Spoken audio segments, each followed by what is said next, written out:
Irmãos, dando prosseguimento à nossa escola bíblica, hoje sim, vamos abordar aqui Apocalipse capítulo 6, tema dos mais requisitados. Hoje vai ter isso, exatamente, a abertura dos selos. E aí eu vou fazer o seguinte, no domingo à noite eu vou fazer um quadrinho, vou trazer com cada um dos selos, tá? Vou fazer um quadrinho, cada um dos selos. Obrigado. E vou deixar ali na parede ali. Quando a gente chegar nas taças, quando a gente chegar mais adiante nas outras coisas, nós vamos ver se tem conexão ou não. Se uma coisa tem a ver com a outra, tá? Para a gente ir aprendendo aí o contexto geral do livro de Apocalipse.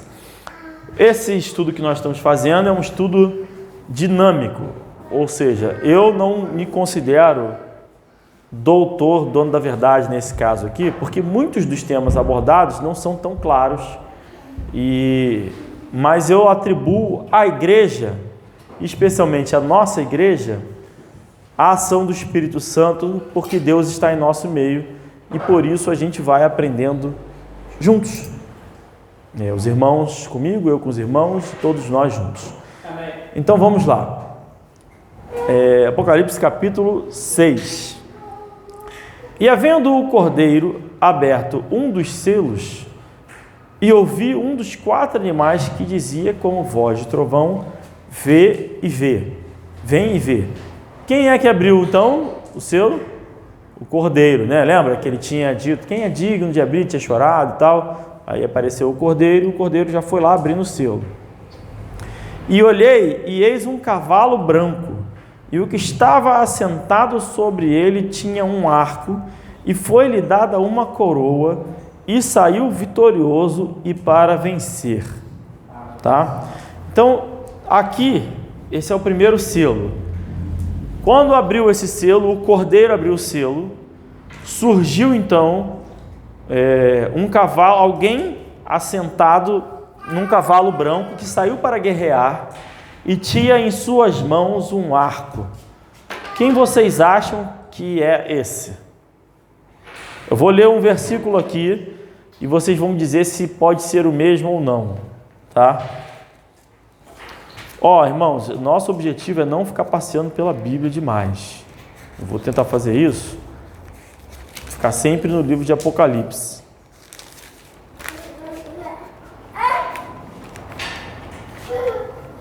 Apocalipse 19, 11 diz assim,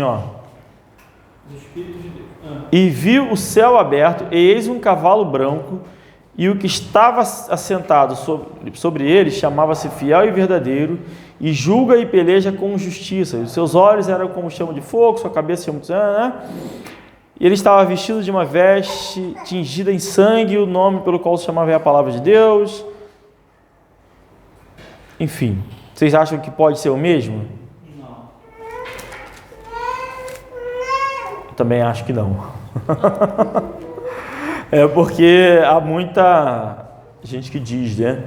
Porque tem um cavalo branco e tal, e Jesus, esse texto que eu li, fala, o 19, né? Fala de Jesus vindo com o seu cavalo branco também. E, no entanto, esse Jesus, né, quando vem, ele está portando a sua espada, não é isso? E vai reinar com cetro de ferro, né? E não com arco. Então tem essa diferença aí. Esse outro aqui, que está com o cavalo branco, ele saiu para guerrear e conquistar aonde? Aonde ele está conquistando isso? Onde ele está ganhando vitórias e guerreando? Onde vocês acham? Na terra, tá? Na terra, ele está conquistando aqui na terra. E aí, diante disso, quem é?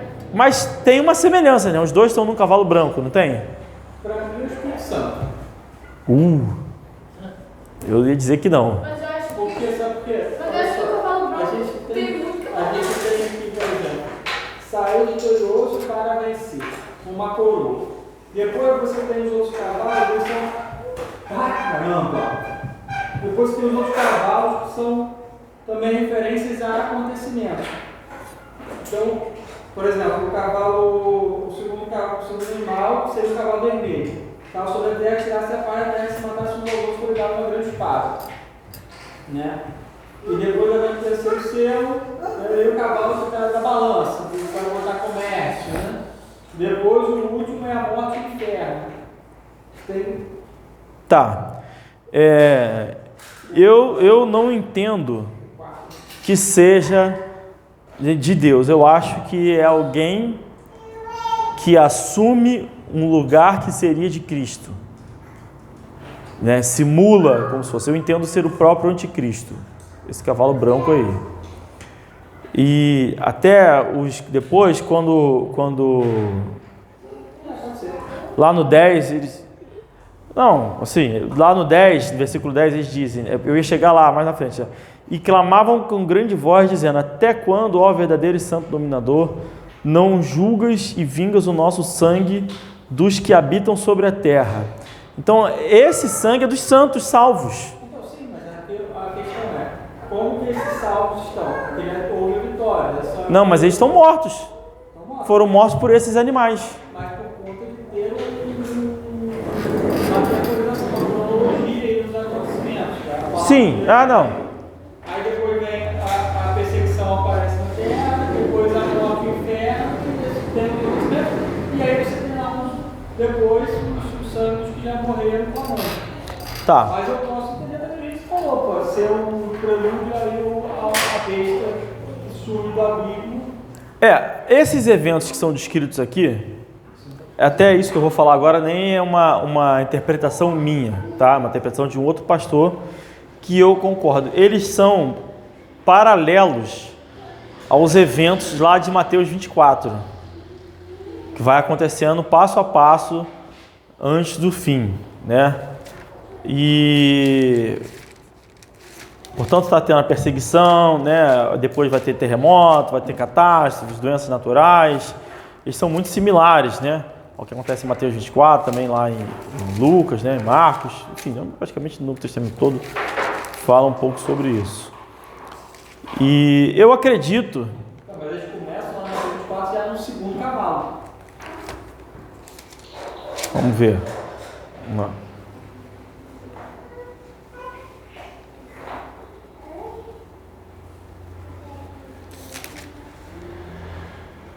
Aqui, ó. Lá no verso 3, né? 24, 3. Estando assentado no Monte de Oliveira, chegando-se a ele e seus discípulos em particular, dizendo: dize-nos quando serão essas coisas e que sinal haverá da tua vinda e do fim do mundo. E Jesus respondendo, disse-lhes: acautelai-vos que ninguém vos engane, porque muitos virão em meu nome dizendo: eu sou o Cristo, e enganarão a muitos. E aí começa, Mateus 24 começa, o primeiro sinal é a vinda de anticristos, enganando. E ouvireis de guerras e rumores de guerras, e olhai, não vos assusteis, porque é mister que isso tudo aconteça, mas ainda não é o fim. E aí você vai vendo lá, fazendo um paralelo, você vê o segundo selo, ele vem para que houvesse guerras, para que tirasse a paz da terra. Então, cada um desses elementos que Jesus Cristo vai descrever em Mateus 24, eles são descritos cronologicamente aqui no capítulo da abertura dos selos também. Então, eu acredito que esse cavalo branco aqui é o próprio anticristo, é alguém que simula ser a Cristo e vem para conquistar. E é interessante que ele não tem uma coroa, foi-lhe dado uma coroa. E essa mesma coisa que acontece com o anticristo, mais na frente que a gente vai ver, que Deus dá autoridade para o anticristo guerrear e vencer. Então essa coroa não é dele, foi entregue a ele nesse momento aqui, como se fosse uma permissão, né? Então, enfim, eu acredito que isso aqui é o primeiro sinal. Perdão, desculpa. Também, mas enfim, primeiro sinal porque Jesus falou, mas acredito que seja a abertura do primeiro selo, seja a chegada do anticristo vindo para conquistar e vencer sobre a terra. E ele vai começar a perseguir os cristãos. É interessante, se isso estiver correto, é o fato dele usar um arco, porque o arco não é a espada. Lógico, né? Genial essa minha observação. Mas a espada, que representa a palavra de Deus, a Bíblia, é algo que nós carregamos conosco. Não é isso? Algo que nós estamos sempre carregando conosco. Já o arco é aquilo que outros fazem por nós, né? Quando diz lá, por exemplo, que os filhos são a herança do Senhor, diz que são como flechas, que eles vão aonde você não alcança, né? Nesse sentido de ser algo que você não faz. Ou seja, tem pessoas trabalhando para você. O arco representa isso, você está por trás, você não está de frente. Então o anticristo, se é isso, é uma interpretação simbólica minha aqui. Eles têm a espada também depois no cavalo. Mas aí vou chegar lá. Se for isso, porque o segundo não é o anticristo ainda, né?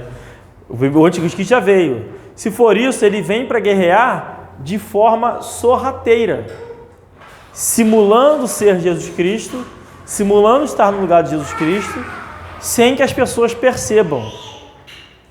Enfim, tá aí, essa abertura do primeiro selo. De fato, o que está acontecendo que a gente pode garantir com certeza? Guerras, não é isso? Alguém está conquistando o mundo. Conquistando, tudo que fala aqui é em nível global, tá? Abriu o selo, está conquistando o mundo. E aí vai abrir o segundo selo. E havendo aberto o segundo selo, ouvi o segundo animal dizendo: vem e vê. Aqui tem tem gente, só para não deixar passar, tem gente que diz que esses quatro primeiros selos aqui são os 4 animais que estavam lá. Porque tem sempre assim, o segundo animal que vai falar agora, entendeu? Tem gente que diz isso. Eu particularmente não acho que seja isso. Mas não tem como confirmar nem que sim, nem que não. Acho eu que é o anticristo por causa disso, que é o primeiro sinal, porque ele parece ser Jesus Cristo voltando. Não tem os 4 animais, tem os 4 seres que estão diante do Senhor, que cada um tem rosto de animais. Aqui, por exemplo, no verso 1, um dos 4 animais que dizia em voz de trovão: vem ver, certo? Aí quando vai abrir o segundo selo, e havendo aberto o segundo selo, ouviu o segundo animal dizendo: vem ver. Aí no terceiro selo, e havendo aberto o terceiro selo, ouvi dizer o terceiro animal, entendeu? Aí a pessoa diz que cada um desses animais que estão falando é o próprio dos cavaleiros, Só que, tipo assim, isso que eu entendo, assim, seria uma coisa... Eu não tenho argumento para dizer que sim e que não me parece lógico, entendeu? Só o fato de estar cada um mostrando não é suficiente para me convencer, até porque o último não diz isso. Vamos achar aí, rapidinho. Quarto selo, Não, perdão. Não, diz também, do quarto animal. Vem ver. Enfim, não me parece ser isso, porque não tem justificativa para você dizer que só porque o animal está mostrando, quer dizer que ele seja o próprio animal. Ele estaria se mostrando, né? Vem ver, olha o que eu vou fazer, sei lá. Enfim, seria um acréscimo aí ao texto. Eu acredito ser o anticristo. Eu entendo que isso aqui, o capítulo 6, é um resumo do fim, da gente identificar os sinais do fim. Então, o primeiro é a chegada do anticristo, que vai chegar conquistando, se fazendo por Cristo, sem a gente perceber muito bem o que está acontecendo. Ele não usa, seja como for, ele não usa a palavra de Deus. Ele é alguém que não usa a espada, certo?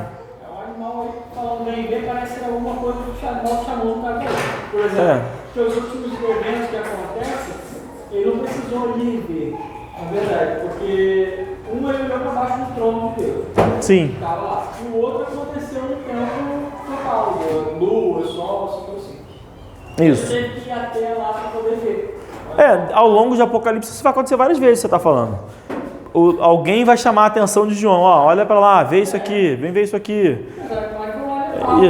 Isso. Inclusive tem gente que diz isso mesmo, que aí é viagem, né? de que tem cada anjo desse é responsável por alguma coisa, e aí por isso ele mostra. Tudo para mim é conjecturas. O que dá para saber é que ele viu um cavaleiro branco vindo atacar e conquistar. É isso, é o que dá para saber. E que ele não usava a espada. O fato dele não usar a espada me indica que ele usa uma outra arma que não é a palavra de Deus. O arco. Que é o arco. Enfim, então eu atribuo isso ao anticristo. Especialmente também por causa lá de Mateus 24. Se quiser, a gente pode fazer esse paralelo também, manter o Mateus 24 aberto aí. Está aberto já? Então, a gente vai seguindo coisas por coisa aí. A gente já leu os 5, né? Que vão dizer que é o Cristo e vão enganar a muitos. E aí vem o segundo selo. E havendo aberto o segundo selo, ouviu o segundo animal dizendo: vem e vê. E saiu outro cavalo vermelho, e ao que estava assentado sobre ele, foi dado... Tá vendo? Se fosse o próprio animal, o João não falaria ao que estava sentado, né? E o animal estava sentado, alguma coisa assim. Enfim. Foi dado que tirasse a paz da terra e que se matassem uns aos outros, e foi-lhe dada uma grande espada. Beleza, então vamos lá. Mateus 24, 6. E ouvireis de guerras e rumores de guerras, olhai e não vos assustei, porque é mister que tudo isso aconteça, mas ainda não é o fim. Porquanto se levantará nação contra nação, reino contra reino, e haverá fomes e pestes, terremotos em vários lugares. Muito bem, até aqui. Eu acho que essas armas têm a ver com isso, né? O tipo de embate que está sendo levado. Por exemplo, a arma, luta distância. Isso. Não vai atingir a todos diretamente. Isso. Vai atingir pessoas. Né? E a espada de nação contra nação, guerra mesmo. Confronto direto ali, né? Se você pensar nessa forma, que não é uma coisa tão direta, a gente tem a internet aí, você tem vários simbolismos que você possa usar para dizer que está havendo já uma batalha e o inimigo está conquistando essa batalha, né? Por fora, por trás dos panos. A gente vê isso de forma muito clara. A gente tem a pregação sobre, por exemplo, Brasil Paralelo, tem tudo que tem acontecido no mundo, como que a internet tem sido um campo de batalha aonde os filhos de Satanás têm ganho. Só você olhar o que prolifera na internet e o que não prolifera. Então, mas isso é interpretativo, né? Interpretativo. É uma possibilidade, e à medida que o tempo vai passando, as possibilidades ficam mais perto de estarem corretas, que a gente vai tendo mais entendimento das coisas, né? No entanto, porque, por exemplo, há 50 anos atrás ninguém imaginaria a internet dessa forma. Então, é uma possibilidade que a gente tem mais chance de estar certo hoje do que tinha no passado. No entanto, não dá para ter certeza. O que dá para ter certeza, aliás, o que eu imagino é que é a chegada do anticristo. Então, tudo começa na vinda do anticristo, que aqui, nesse momento, não está ainda revelado. Mas quando ele chega, começa a ter muitas guerras. Muitas guerras. Tá. E aí, foi-lhe dado o poder que tirasse a paz, matasse uns aos outros, tal. E havendo aberto o terceiro selo, ouvi dizer o terceiro animal: vem ver. E olhei, e eis um cavalo preto, e o que sobre ele estava assentado tinha uma balança em sua mão. Então preste atenção, esse é importante. Esse cavaleiro preto tinha uma balança na sua mão. E ouvi uma voz do meio dos 4 animais que dizia: uma medida de trigo por 1 dinheiro, e 3 medidas de cevada por 1 dinheiro, e não danifiqueis o azeite e o vinho. Ok? Tem uma balança e tem uma fala solta, dizendo: uma medida de trigo por 1 dinheiro, e 3 medidas de cevada por 1 dinheiro. Muito bem. O que isso quer dizer? Uma medida de trigo por 1 dinheiro. 1 dinheiro era utilizado na época para se referir a 1 dia de trabalho. Dinheiro, não existia dinheiro, moeda, como a gente tem hoje. Dinheiro significava isso, 1 dia de trabalho. O salário, o soldo de alguém de 1 dia de trabalho. Então o que ele está dizendo aqui? Que uma medida de trigo vai custar 1 dia de salário. Então, para mim, esse é um marco da nossa capacidade de interpretar os sinais do fim. Um dia de trabalho vai custar uma medida de trigo. Não é dito quanto é uma medida de trigo. Aqui. Então vamos fazer um resumão assim, ó. 1 quilo de farinha de trigo hoje custa, quanto custa? 6 reais, 5 reais? 5 reais. É um dia de salário? Não. Um dia de salário do brasileiro dá em média 47 reais. Tá? Mas, no entanto, no mundo, numa média global, isso seria maior, porque a média global do salário mensal está em 2.800 reais, porque tem países muito mais ricos que o nosso. No entanto, mais de 50% da população global, o dia de salário fica em torno de 10 reais. Então, eu não saberia analisar qual é o critério. Por exemplo, vai ser na média global essa inflação, vai ser para todo mundo. Isso queria dizer que seria um dia de salário do americano, seria 100 dólares, por exemplo. Um dia de salário do americano é 100 dólares, que daria 500 reais no Brasil. Ou seria pela maioria dos mais pobres? Porque se for pela maioria dos mais pobres, já está chegando. Se for pela média global, aí teria que chegar em mais ou menos 50, 60 reais o quilo de farinha. Se é que está se falando de 1 quilo de farinha. Estou tirando uma medida, ele não diz a medida, botando 1 quilo. Pode perguntar. Mas se nos Estados Unidos, por exemplo, o dinheiro é diferente daqui do Brasil, porque vale mais. Então, se eu vou pagar por um dinheiro do Brasil alguma coisa dos Estados Unidos, eu automaticamente vou gastar mais. Então, eu acho que seria da média de cada país, por exemplo. Nos Estados Unidos vai ter a média dos Estados Unidos e vai ser a média do dia do salário dos Estados Unidos. No Brasil. Pode ser, é uma forma também. No outro país lá. É uma forma também. Não diz como é que vai ser isso. Então, é muito difícil você dizer. Se vai ser pela maioria da população, não sei.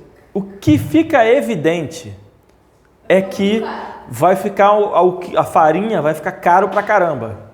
Vai ser uma coisa. E a farinha cara vai aumentar tudo. É pão, bolo, tudo usa farinha.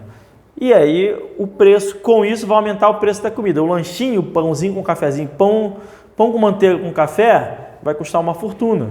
Porque vai estar tudo caro para ser feito. Ou seja, vai haver uma inflação gigantesca. E além da inflação gigantesca, com ela vai vir o quê? Se a comida está muito cara, o que vai acontecer com a maioria das pessoas? Morrer de fome, vão passar fome. É ou não é? É uma associação lógica. Então ele está dizendo aqui que vai custar isso tudo, vai estar muito caro, ele está vindo com a balança, né? É inflação. Quando a gente volta lá para Mateus, capítulo 24, o que ele diz lá no verso 7? Depois de se levantar nação contra nação, reino contra reino, e haverá fomes, pestes e terremotos em vários lugares. Então, está, de alguma forma, associado a essa ordem em sequência mesmo. Né? Vai ter uma inflação muito grande e vai vir fome. Esse é um marco que eu diria assim, olha, talvez... Mas Deus é tão sábio, essa dúvida que a gente fica aqui, se vai ser no Brasil, se vai ser no mundo, se vai ser na média, se vai ser pelo mais rico, mais pobre, é tão sábio que ele não deixa a gente determinar isso para que a gente não diga, está chegando, chegou. O que eu posso dizer é que quando a inflação global subir muito no Brasil, a gente fica esperto, que pode ser que o anticristo já esteja atuando no mundo. Por exemplo, em alguns países vai ter gente que poderia dizer, não, o anticristo já está atuando no mundo. Então a gente vigia, porque na verdade a gente não sabe. Como a gente leu lá em Lucas, o bom servo é aquele que está vigiando, quando não sabe quando vem em seu mestre. Então a gente vigia, faz a obra de Deus. Agora é um marco. Inflação grande vai acontecer. Então nós, cristãos, cientes disso, a gente tem que se preparar para isso. Como é que a gente se prepara para a inflação grande? Junta 10% do seu dinheiro por mês. A Bíblia fala, né, para você guardar 1/5 e tal, né, José? Mas na verdade não é isso, a gente leu lá em Lucas. Buscai em primeiro lugar o reino de Deus e todas as outras coisas vos serão acrescentadas. Então é para nós não ficarmos ansiosos quanto ao que comer, quanto ao que beber, porque Deus cuida dos lírios, que não são do campo em Lucas, são do campo em outro texto, cuida dos lírios, cuida dos corvos, alimenta os corvos, e declarou, o próprio Jesus declarou, que nós temos mais valor para Deus do que estas coisas, e no entanto, Ele nos garantirá a nossa alimentação, tá? É claro, aqueles de nós que ficarmos vivos, porque seremos perseguidos e mortos, né? Então, comer não vai ser as nossas maiores preocupações, né? Enfim, você não morrer. Beleza. Verso 6. Não, perdão, verso 7. E havendo aberto o quarto selo, ouvi a voz do quarto animal que dizia: vem e vê. E olhei, e eis um cavalo amarelo, e o que estava assentado sobre ele tinha por nome Morte, e o inferno o seguia, e foi-lhes dado poder para matar a quarta parte da terra com espada, com fome, e com mortandade, e com as feras da terra. Então, quando você vê lá, né, em Mateus 24, aí, depois da fome vem as pestes, terremotos em vários lugares. E depois diz que vocês vão, no verso 9, né? Então vos hão de entregar para seres atormentados e matar-vos-ão. Serão odiados de todas as nações por causa do meu nome. Muito bem. Então, eu vou parar de fazer a analogia aqui. O que está acontecendo agora com a abertura do quarto selo? Depois da inflação gigantesca que vai assolar o mundo, vai vir muita morte. Muita morte. Que faz sentido, vai vir morte por fome. E aqui ele diz o seguinte: o inferno seguia, porque essa galera que vai morrer, a gente viu hoje, né? Se você morresse hoje, tem certeza que vai para o céu? Não. Você considera isso uma coisa importante? Mas não para agora, ou como é que ele falou? Mas se for sua última chance, aí ele disse, aí eu deixo para sorte. Então, se esse cara morrer, quem vai o seguir? O inferno. Ele vai, a consequência dessa morte, a sequência dessa morte é ir para o inferno. Então aqui, enganados pelo anticristo, vai haver muita morte e muita gente indo para o inferno. Diferente do que acontecia antes da chegada do anticristo. Agora, as pessoas ficam assim, não, a igreja vai se fortalecer. As pessoas dizem isso. Quando chegar o dia, a hora, a igreja vai se fortalecer e tudo mais. Não vai. Isso não vai acontecer, é o que nós estamos vendo aqui. As pessoas vão ser, aqueles que são crentes de verdade, vão ser mortos, perseguidos, e vão ser perseguidos pelos próprios que se dizem crentes, porque eles estão seguindo ao anticristo. Hoje isso já é uma realidade. Hoje já tem bastante crente que persegue os que são crentes de verdade. Crente, entre aspas, perseguindo crente de verdade, por causa de doutrinas e outras coisas, porque rejeitam aquilo que a palavra de Deus ensina e dão valor ao seu próprio orgulho, sua própria inclinação carnal. Então ele não consegue admitir que aquilo que ele está sentindo não é de Deus. Só pode ser uma coisa boa, porque eu saio emocionado do culto. Só pode ser uma coisa de Deus. Então, quando essa igreja estiver servindo oficialmente ao anticristo, que já está, quando estiver oficialmente, ele vai olhar, bom, aqueles outros que não aceitam isso, só pode estar servindo ao diabo e vão perseguir os cristãos de verdade. Como é que você pode falar isso? Porque foi assim ao longo de toda a história. Quem matou Jesus foram os líderes religiosos da época. Eles que provocaram o povo. Fizeram o povo dizer, crucifica Jesus. É isso, e gritaram lá. Não foi os gentios, não foi gente de fora. Foram os próprios judeus da época que mataram a Jesus. Quem perseguiu os cristãos depois foi Paulo, que era temente a Deus. Depois ele se converteu. Quando ele se converteu, os outros que perseguiam não se converteram. Continuaram perseguindo, as pessoas continuaram fugindo, o próprio Paulo foi preso. Então, são os próprios do meio do povo que não são salvos, que servem a Satanás, que vão perseguir aqueles que são salvos. Qual é a chance maior de alguém me acusar? Por exemplo, vamos supor que surja o tribunal de anticristo. E ele vai dizer assim, aqueles que são falsos cristãos, não sei o que, e tal, que acreditam que a salvação não se perde. Vamos supor. Quem vai me acusar? Quem me conhece. Quem conhece a doutrina que eu prego. Vai falar, não, o Francisco acredita que a salvação é só por meio de Cristo, que não precisa fazer nada. E aí eu vou ser levado lá. Quem não me conhece não vai me acusar, gente. Isso é óbvio.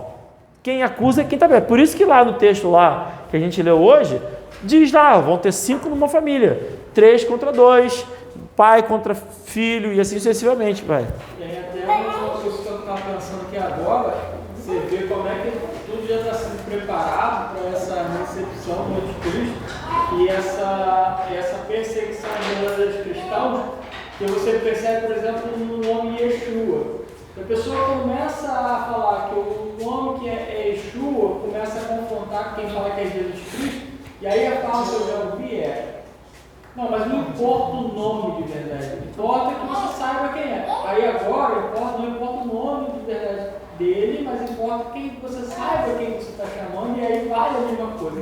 Então quando vier o anticristo falar, não é esse nome não, agora vai ser esse nome aqui, que vocês vão adorar. Isso. Aquele que se mantiver fiel ao nome de Jesus Cristo vai ser perseguido, porque vai estar dizendo exatamente o contrário daquilo que eles já estão sendo preparados para acreditar. Também, isso é uma das doutrinas, né? Yeshua. A Bíblia diz, não há outro nome pelo qual os homens devam ser salvos. Então só tem um nome, e esse nome é Jesus Cristo. Foi Jesus Cristo ao longo de toda a história. Aí nos últimos 2 séculos inventaram Yeshua. E agora todo mundo canta Yeshua Hamashia, Yeshua. Vamos supor que nessa doutrina nova de Yeshua, hoje, por exemplo, se você disser para as pessoas por aí, não, Yeshua não é Jesus, porque a Bíblia diz que não há outro nome, Yeshua não tem nenhuma semelhança com Jesus. Não tem. É diferente do espanhol, né? Jesus. Muito parecido. Do inglês, Jesus. É a mesma coisa, só pronúncia diferente. Ou em paraibês, Jesus. É Jesus, né? É a mesma coisa. Mesmo nome. Agora, Yeshua não tem. Seria melhor se alguém falasse, Yeshu. Estaria mais perto do que Yeshua. Não tem, esse A não existe. Muito bem, enfim, isso é uma das doutrinas. E se você falar isso para alguém por aí, eles vão fazer o quê? Qual a reação imediata? Em chinês. Viu? Né? Yeshu. Chinês, viu? Yeshu. Pronto. Em qualquer língua é isso aí, em qualquer língua do mundo. A única língua que tem um Yeshua, Isus, em alemão. Como é que é? Jesus, olha que beleza. Várias línguas, é tudo mesmo. Qualquer língua aí que você procurar no Google, faz o teste lá, bota lá, polonês, grego, Isus. Já falei, Jesus. Qualquer língua que você colocar aí vai estar, é a mesma coisa, menos no hebraico. Tem chinês, japonês, coreano, enfim, tuvalu. Escolhe a língua, qualquer língua que você quiser. E em coreano, que a galera tá coreana. Yesu. Perfeito, dá para ver claramente que é o mesmo nome. Agora, Yeshua. Yeshua não é. Aí você fala assim, Yeshua não é Jesus. Qual é a reação da pessoa? Você é radical, você é muito ofensivo, qualquer coisa. Aí vamos supor, usando esse exemplo, que chegou o anticristo e fala assim, não, meu nome é Yeshua. Aí quem vai ser que vai dizer que não é? Inclusive Os salvos. Inclusive em hebraico é Salvador, né? Então, eu sou Yeshua Hamashia, ou ele não, mas as pessoas judeus falam, chegou o nosso Yeshua e tal, aquela coisa. Aí os crentes judaizantes fazendo aquela festa, tocando trombeta, fazendo aquela coisa toda, vão adorar e vão nos perseguir. Aí vai dizer, não é não. Esse vai falar, eu não vou servir a Yeshua, eu sirvo a Jesus. Pronto, você vai ser acusado. Então, tudo sendo preparado. Isso é uma doutrina. Tem várias outras doutrinas que a aplicação seria a mesma. Seria facilmente perseguida por uma dezena de doutrinas que tem por aí. Como essa de falar em línguas, e, enfim, os caras atribuem ao Espírito Santo. Você está dizendo que não é, você vai ser o perseguido. Amém. Bom, aí, enganados por esse anticristo, o inferno vai acompanhar as mortes de quem está morrendo. Pelo menos da maior parte. E aí foi-lhes dado poder para matar a quarta parte da terra, com espada e com fome, com mortandade e com as feras da terra. A quarta parte da terra é gente pra caramba. Nós estamos falando hoje de... São quantas pessoas no mundo? Você que está estudando aí? 8 bilhões, né? Quanto é a quarta parte disso? Você que está estudando? 2 bilhões. 2 bilhões de mortes. É gente pra caramba. É gente pra caramba, mas que facilmente passa despercebido. É gente pra caramba, facilmente passa despercebido, e o inferno vai estar assim. Isso. Lotando o inferno de gente e passa despercebido. Porque, vamos ser sinceros, a gente não... Morreu um monte de gente de Covid aí, a gente não percebe muito isso. Passa e esquece, e, enfim, fica aí por aí. Se morrer 1 bilhão de pessoas no mundo hoje, se forem idosos, por exemplo, a gente não vai nem saber. Quantas pessoas morrem no mundo hoje? Ninguém sabe isso. Você sabe dizer? Não faz a menor ideia. A não ser que você esteja... Isso, a não ser que você esteja pesquisando e acompanhando, você não vai saber. Essa é uma... Fala. Mas aí ele diz que vai morrer a quarta parte de pessoas no mundo. Isso. Mas, e se já morreu a quarta parte? Porque desde muito tempo atrás já deve ter muito tempo. Ah, não, ele já morreu muito mais. Estou falando é de a partir da chegada do anticristo. A partir desse... Na verdade, perdão, a partir da abertura do selo aqui, né? A partir da abertura do selo, do quarto selo, do cavalo amarelo. Então já foi aberto. Então é um momento rápido. Tá pesquisando aí? Mortes hoje. Hoje. 152 mil mortos hoje. 152, multiplica por 365 aí. No ano, 28.944.000 mortos. Então, todo... E nascimento foram 35 milhões.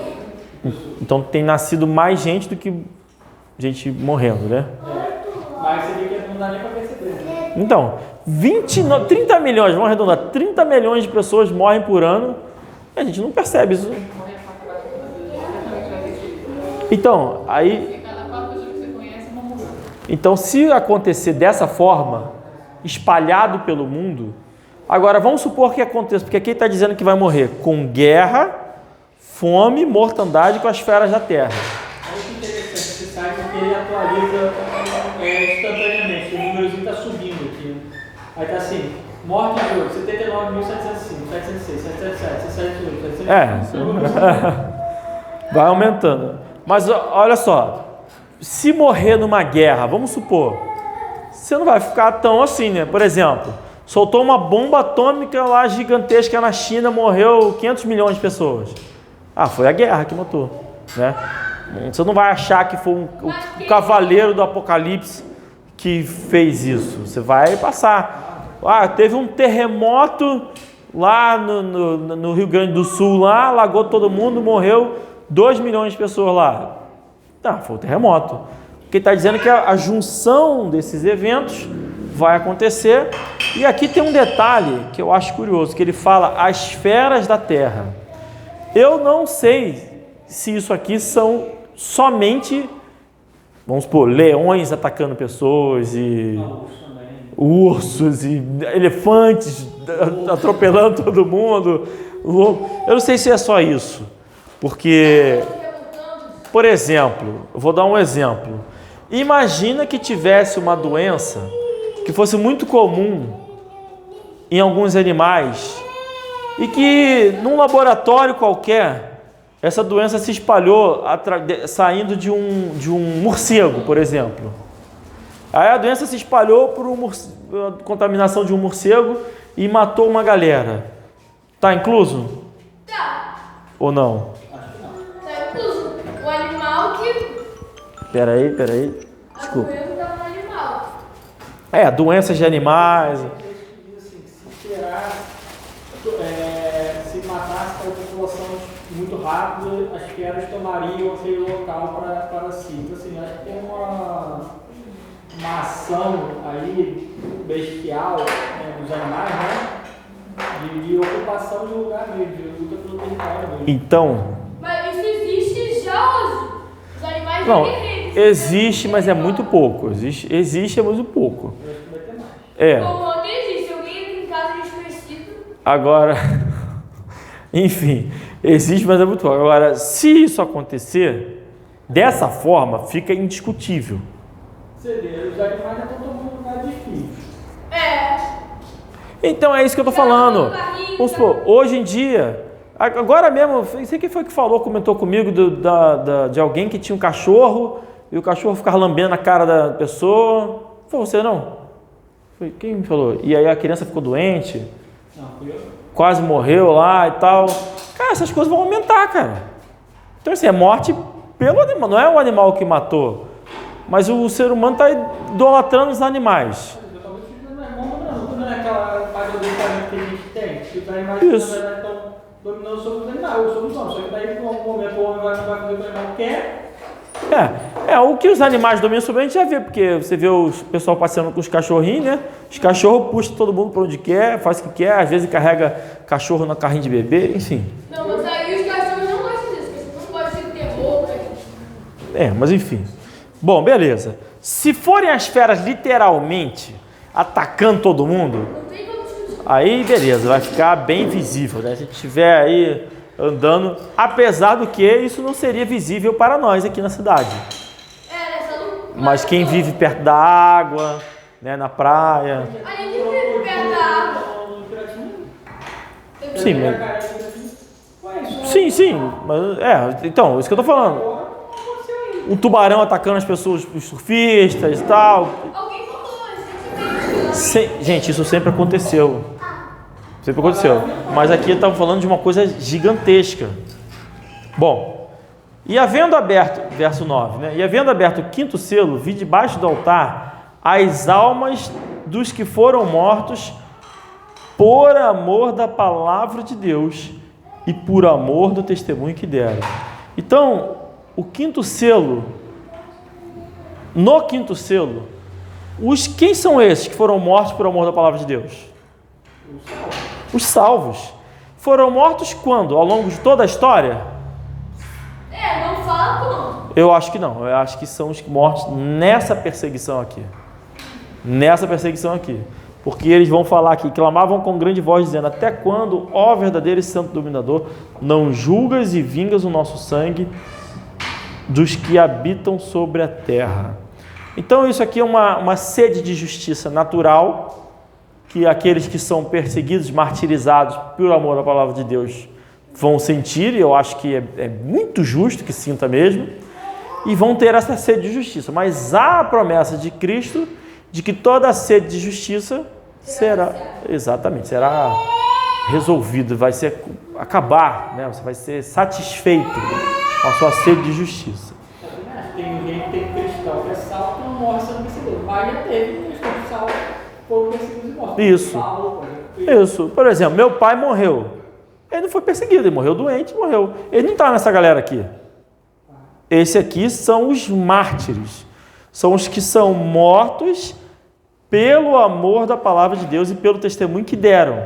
Então, quando começarem a guerra, quando começarem a perseguir os cristãos, aqueles que se mantiverem firmes vão ser perseguidos e mortos. É isso. É por isso que lá o texto diz que se não fossem abreviados, nenhuma carne nem se salvaria, né? Nenhuma carne se salvaria. Ou seja, está falando disso mesmo, de salvação da carne mesmo, do corpo, literal. Ia matar todos os cristãos, mas nem todos. Alguns vão perseverar até o fim. Mas não é que vão perseverar até o fim para ser salvos. Não, eles vão conseguir passar pela perseguição, por tudo, pela tentativa de homicídio, assassinato, acusação dos familiares, e vão chegar até o fim. Esses vão ser glorificados sem passar por isso aqui. Agora, os que forem mortos vão estar lá clamando diante de Deus. E olha só O que ele vai dizer no verso 11?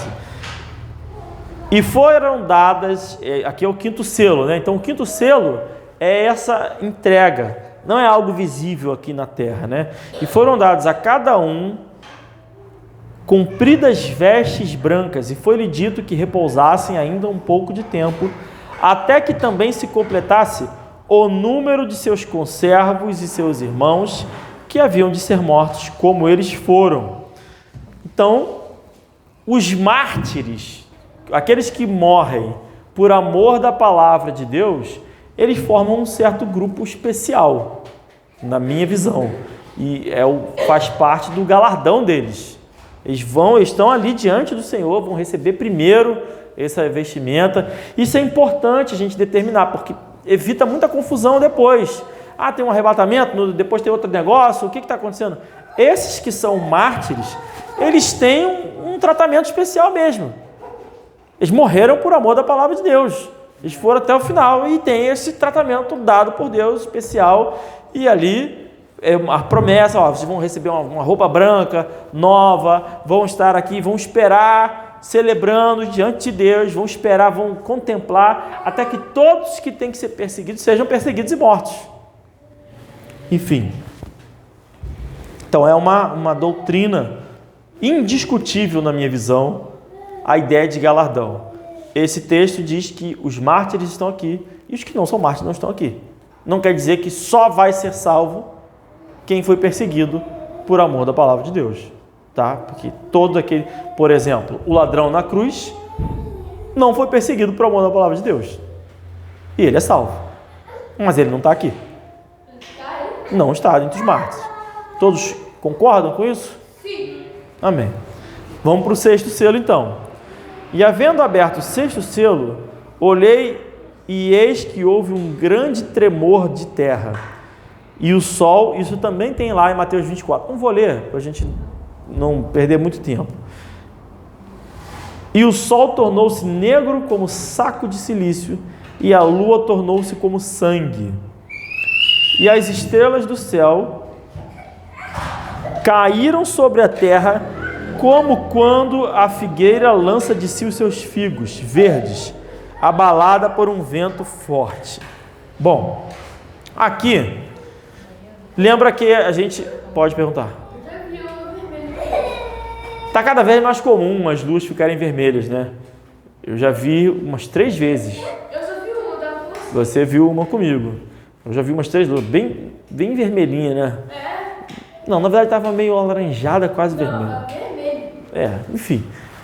Beleza, então são sinais que a gente vê por aí. Agora, o que seriam essas estrelas que vão cair do céu? Não. Tem gente, a maioria, acha que vai ter uma chuva de meteoros mesmo, que vai destruir tudo e tal. E isso é muito possível. Eu acho que seja. Que vai chover fogo. Tem muita gente que diz isso. Mas eu não descarto, eu não estou dizendo que seja isso, eu não descarto a hipótese de que sejam demônios mesmo.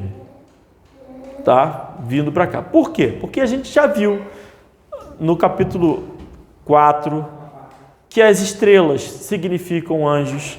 No capítulo 9, o que vai dizer aqui, por exemplo? Capítulo 9, verso 1.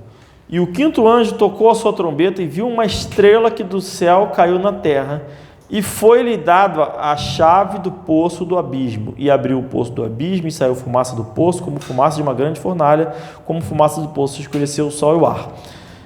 E da fumaça vieram gafanhotos sobre a terra, e foi-lhe dado poder, com o poder dos que têm os escorpiões da terra. Então,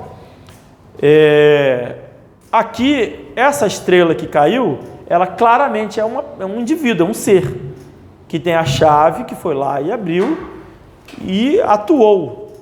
Então, tem muitos momentos em que estrelas são referidas, inclusive o próprio Jesus é chamado de estrela da manhã, né? Estrela, a gente viu também no capítulo 4, que estrelas podem ser, inclusive, pastores. Né? Essas 7 estrelas são os 7 anjos das 7 igrejas. Foi o que nós lemos lá no capítulo 2, se não me engano. Enfim, então eu não descarto a hipótese de que na abertura do 6º selo essas estrelas que estejam caindo aqui sejam demônios lançados na terra, os anjos caídos mesmo, que vão perseguir e atacar os homens. O que eu descarto com certeza absoluta? Algumas teorias que tem por aí. Por exemplo, que 7 estrelas, por acaso agora eu esqueci o nome, é constelação de não sei o que lá, que é um conjunto de 7 estrelas e tal. Isso para mim é um negócio absurdo. Que as 12 estrelas, que depois vai falar lá da mulher, são os 12 signos, 12 constelações. Cara, para mim, o sujeito que fala essas coisas não é crente. Amém. Tá? Não tem como você fazer qualquer analogia com qualquer coisa de astrologia disso aqui. Tá? Ou está falando que está caindo uma chuva de meteoros, estrelas literalmente caem aqui, ou são demônios, ou são os dois, ou um pouco de cada um. O que não pode é ter uma coisa específica, uma simbologia qualquer de astrologia, de que você vai ver as estrelas acontecer, vai ter um alinhamento. Tudo isso aí, quem fala isso para mim não é crente. Baseado nos Cavaleiros Zodíacos. Veio muito desenho do Cavaleiro Zodíaco, e aí fica imaginando essas coisas, porque é um absurdo. Então, isso eu descarto. Agora, quer falar alguma coisa? Que sejam estrelas literalmente caindo, que seja uma chuva de meteoro, uma saraivada de fogo, é bem possível que seja isso. A gente vai ver que as 2 testemunhas têm poder de fazer isso. Nós vimos que o Egito foi destruído dessa forma, então não me surpreenderia se isso acontecesse literalmente. Está dentro do espectro bíblico, tem fundamento para isso, mas também tem fundamento para acreditar que sejam demônios. Então eu fico em aberto. Eu espero que quando isso acontecer, eu já esteja no céu. Tá? Não quero estar junto com os mártires, não. Mas quero estar lá no céu. Quero que demore um pouquinho para isso acontecer, né? Quero ver meus netos, bisnetos. Se Deus me der essa... se Deus me der essa bênção, eu vou me dar por satisfeito. No entanto, vai que Deus decide que a gente passe por uma situação dessa. E vai que o anticristo já está até atuando, a gente não sabe, né? Então, enfim. Aí, se isso acontecer, a gente vai descobrir que estrelas são essas, né? Se chegar... Aqui fala que quando cair a estrela lá, vai vir um monte de gafanhoto. Talvez seja o mesmo evento. Se isso for o mesmo evento, vai ver um monte de ser com asa atacando os cristãos. Aí, beleza. Então, é isso aí. Essas são as estrelas. Nossas dúvidas vão sendo sanadas. Eu não acho que isso também seja a preocupação que a gente teria na hora, né? Entender o texto bíblico, a gente vai querer fugir dos demônios. Mas, enfim. Também é bom a gente ter o entendimento só para falar, tá vendo? Estava errado. Como se isso fosse importante. Bom, a abertura do 6º selo, caem nas estrelas, né? Caíram sobre a terra, como quando a figueira está ali, né? Verso 14. E o céu retirou-se como um livro que se enrola, e todos os montes e ilhas foram removidos dos seus lugares. Então, pode ou não pode ser uma chuva de meteoro braba que vai destruindo tudo pelo caminho? Pode. Está removendo tudo aí, as ilhas, montanhas. Pode ser também, pode ser tudo. E diziam os montes... Não, perdão. Aí que vem, como é que é a diferença do salvo do não salvo? Está aqui, verso 15. E os reis da terra, e os grandes, e os ricos, e os tribunos, e os poderosos, e todo o servo, e todo o livre, se esconderam nas cavernas e nas rochas das montanhas, e diziam aos montes e aos rochedos, caí sobre nós, e escondei-nos do rosto daquele que está assentado sobre o trono e da ira do Cordeiro, porque é vindo o grande dia da sua ira, e quem poderá subsistir? Então vamos lá. Esse capítulo fala da abertura de 6 selos e não dos 7 selos. 6 selos. O 7º selo não foi aberto ainda, mas ele está dizendo aqui. Aí não, eu falei a diferença do crente e do não crente. O não crente aqui começa falando dos ricos e poderosos, mas depois fala de todo servo, né? Todo servo e de todo mundo. O que eles vão tentar fazer? Todo livre, todo servo? Se esconder nas montanhas. Por quê? E isso é uma coisa que o que tem de crente falando isso não está no gibi. Vamos nos mudar para o sul, vamos arrumar, vamos fazer, vamos cultivar, e vamos criar, e vamos fazer isso e aquilo, e a gente vai nas montanhas, vai fugir da perseguição, é o comunismo, é o fascismo, é tudo isso, vamos nos esconder, vamos fazer acontecer. Os crentes não precisam disso. Por quê? Porque ou ele vai sofrer o martírio mesmo, ou ele vai ficar até o final. Não vai ter meio termo aqui. Entendeu? Não tem isso. Se ele estiver lá no interior da montanha, você acha que o diabo não sabe onde ele está? Vai atrás dele no interior da montanha e vai matar ele.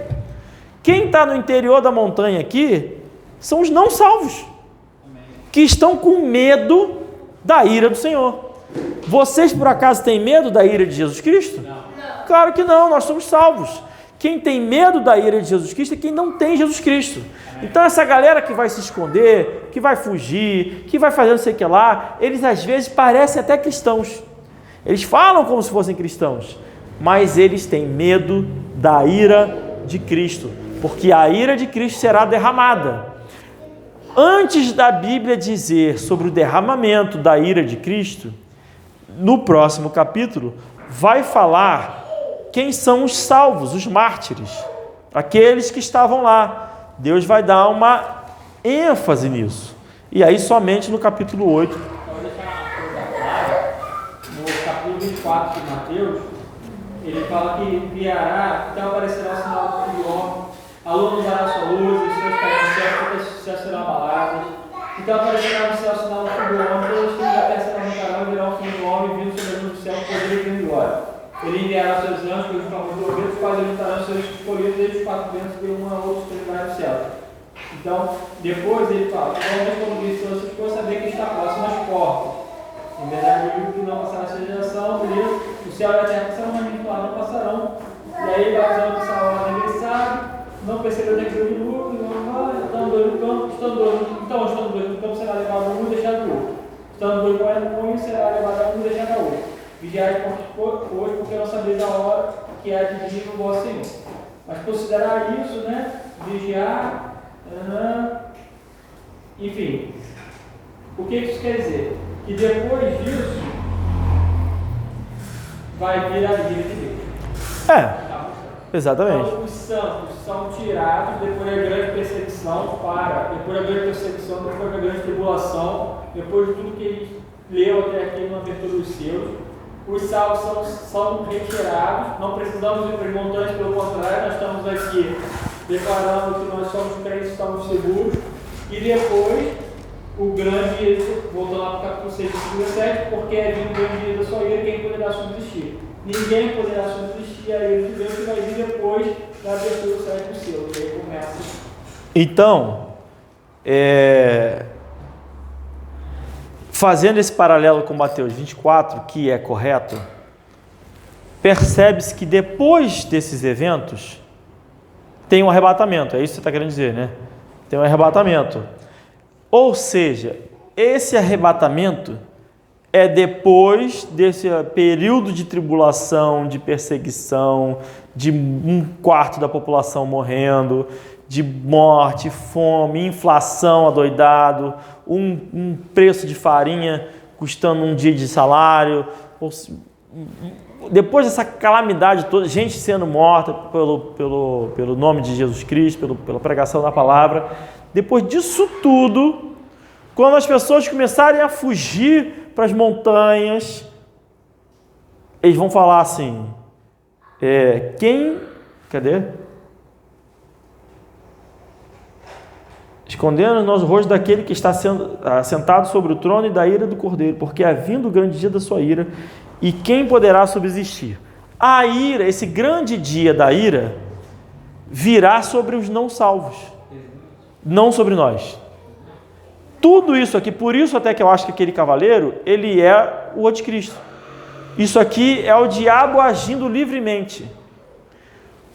quando vier a ira, aí sim vem a ira de Deus, nós, os salvos, seremos retirados. Amém. Nesse momento.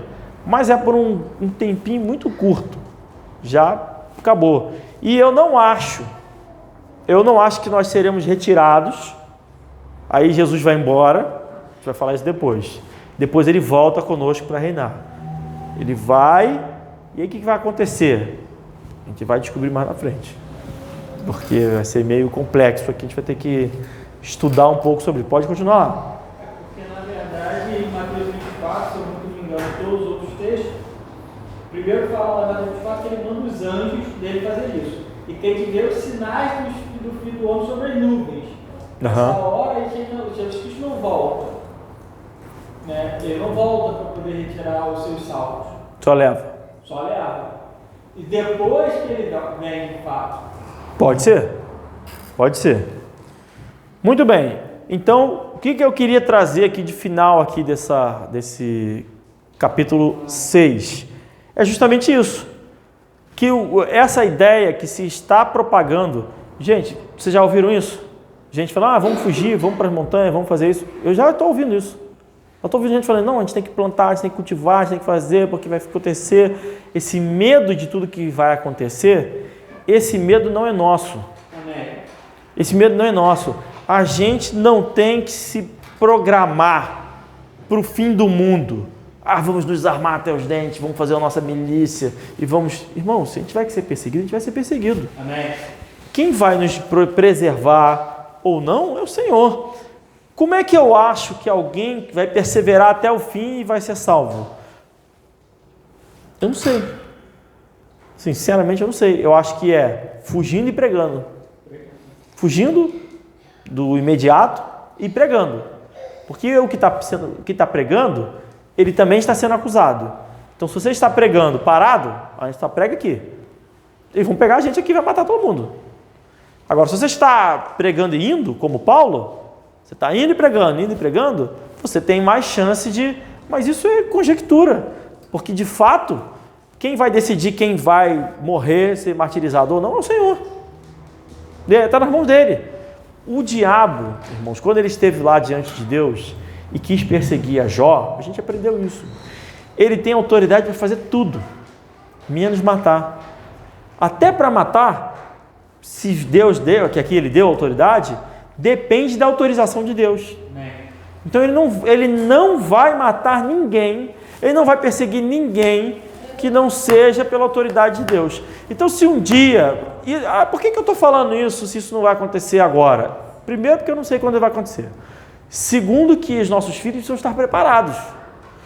Preparados, porque Deus, se ele pegar uma das crianças aqui, o diabo pegar uma das crianças aqui para perseguir, torturar e matar, você tem que estar consciente que se você está passando por aquilo ali, é porque Deus permitiu e entendeu que você tem condições de passar por aquilo ali. Amém. E aí você vai ciente disso e fala, não, eu vou passar por isso aqui. É nobre sofrer, morrer pelo sangue de Jesus Cristo. Amém. Eu vou estar lá diante do trono de Deus, vou receber vestes brancas, vou clamar com os santos, vai ter os anjos lá junto comigo adorando, vou ter um tratamento especial. Isso nos fortalece, irmãos. Jesus Cristo colocou isso aqui na Bíblia, entregou isso para João, o evangelista, para que nós, quando estivéssemos preparados, quando viéssemos a enfrentar isso, estivéssemos preparados, sabendo de que tem que enfrentar mesmo, tem que sofrer a perseguição. Amém. E é isso. E o diabo é ardiloso. Eu ouço testemunhos de pessoas sendo perseguidas hoje aí. As pessoas matam os filhos das pessoas na frente dos pais. Matam. Você imagina, tem dor maior? Não tem dor maior. Então as crianças precisam estar preparadas. Eu não sei se eu estou preparado, sendo bem sincero.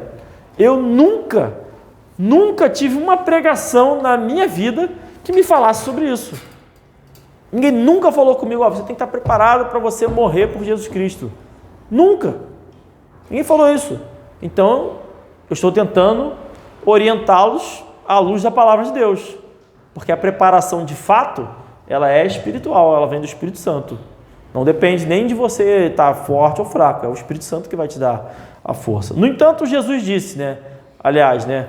A Bíblia diz que quando você estiver diante dos tribunais e tudo mais, para você não se preocupar com o que você vai falar, porque é o próprio Espírito Santo que age por seu intermédio. Eu tenho um texto que Pedro fala o seguinte, eu não estou achando que eu estou procurando, mas Pedro fala assim, que ele se alegra por ter sido digno de sofrer perseguição. Né? É verdade. Digno.